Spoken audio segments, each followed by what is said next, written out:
Hello बच्चों। Question में क्या गिवन है that Akash draw a pair of concentric circles of radius 9.5 centimetre and 7 centimetre. ठीक है। आकाश ने कोई कॉन्सेंट्रिक सर्कल, दो कॉन्सेंट्रिक सर्कल ड्रॉ किए हैं। एक का रेडियस है 9.5, दूसरे का है 7। Find the length of chord of outer circle which touches the inner circle externally without intersecting। तो जो कोड होगी आउटर सर्कल की, जो इनर सर्कल को सिर्फ टच कर रही है बाहर से, उसकी लेंथ कितनी होगी वो हमें निकालना है। ठीक है, तो चलो पहले फिगर ड्रॉ करते हैं। तो यहाँ पे कॉन्सेंट्रिक सर्कल है। पहले तो मैं कॉन्सेंट्रिक सर्कल का मीनिंग बता दूं। कॉन्सेंट्रिक सर्कल कौन से सर्कल्स होते हैं? जिनका सेंटर सेम होता है। ठीक है, तो दो सर्कल है यहाँ पे। पेयर ऑफ कॉन्सेंट्रिक सर्कल बोला है। एक चलो ये हो गया, और दूसरा लेट सपोज ये हो। अब दोनों का सेंटर जो है सेम है। लेट सपोज सेंटर क्या है, O।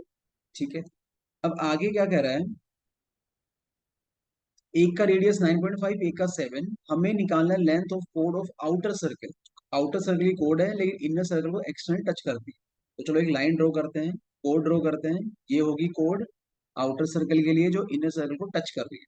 अब 9.5 बड़े वाले सर्कल का रेडियस होगा, तो सेंटर से अगर मैं ये लाइन ज्वाइन कर दूं तो ये कितनी आ जाएगी? 9.5 आएगी।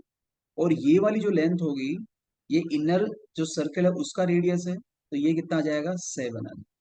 तो ये 9.5 है, ये 7 है। अब ये एक प्रॉपर्टी हमें पता है कि जब भी हम सेंटर से कोड पे ड्रॉ करते हैं तो वो होता है परपेंडिकुलर बाइसेक्टर, जो इक्वली बाइसेक्ट करता है दोनों साइड। तो अगर ये ए है, ये बी है, लेट सपोज ये है सी, तो यहां से हमारे पास क्या निकल के आएगा कि A C is equals to C B. दोनों इक्वल इक्वल होंगे। हमें पूरी कोड की लेंथ निकालनी है, तो बेसिकली जो ए बी होगा हमारा, यहां से हम क्या लिख सकते हैं? वो क्या होगा? 2 टाइम्स ऑफ सी बी, या फिर किसके इक्वल होगा? 2 टाइम्स ऑफ ए सी के equal.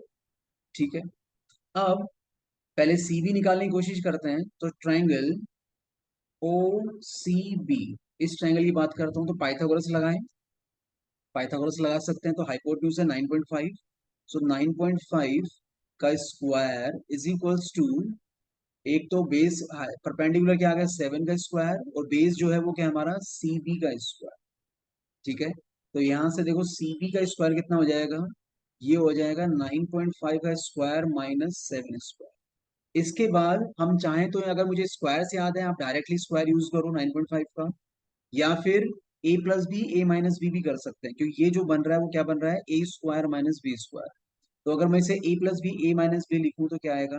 9.5 plus 7 A plus B, and 9.5 minus 7 A minus B. तो ये तो टोटल कितना हो गया? 16.5। ये टोटल कितना हो गया? 2.5। अब इन दोनों को कर दो मल्टीप्लाई। कैसे मल्टीप्लाई करोगे? देखो जल्दी से, 16.5 यहाँ पे 2.5, इन दोनों का डेसिमल जब हटाएंगे, देखो मैं डेसिमल हटा रहा हूँ, यहाँ पे लिख रहा हूँ, तो नीचे क्या आएगा? 100। और ये जो 25 है, इसे हम क्या लिख सकते हैं? ये जो 25 है, 25 क्या होता है? 100/4। ठीक है, तो मैं ये 25 की जगह चलो नेक्स्ट स्टेप में लिख देता हूँ।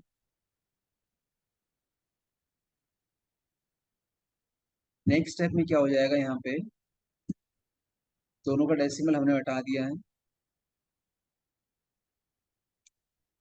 ये हो गया।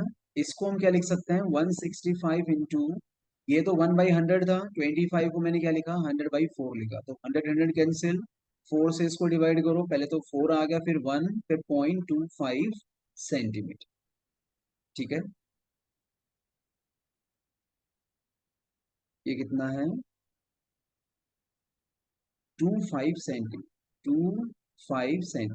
ठीक है, तो 41.25 आया, लेकिन ये किसकी वैल्यू है? सी बी का स्क्वायर की वैल्यू। तो सी बी का स्क्वायर है 41.25। तो सी बी कितना आ जाएगा? Square root of 41.25। तो इसका स्क्वायर रूट लो, स्क्वायर रूट निकालना आता है, तो स्क्वायर रूट अगर हम निकालेंगे तो ये स्क्वायर रूट आता है इसका 6.42।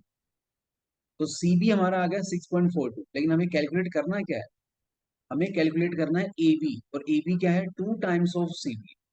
तो ए बी जो हम कैलकुलेट करें तो ए बी कितना आ जाएगा? 2 टाइम्स ऑफ 6.42। तो इसका 2 टाइम्स करेंगे तो कितना आ जाएगा? 12.84 सेंटीमीटर। तो 12.84 सेंटीमीटर कौन सा ऑप्शन है? Option B. तो ऑप्शन बी हमारा correct answer, right. So I hope आपको समझ में आ गया होगा। Thank you.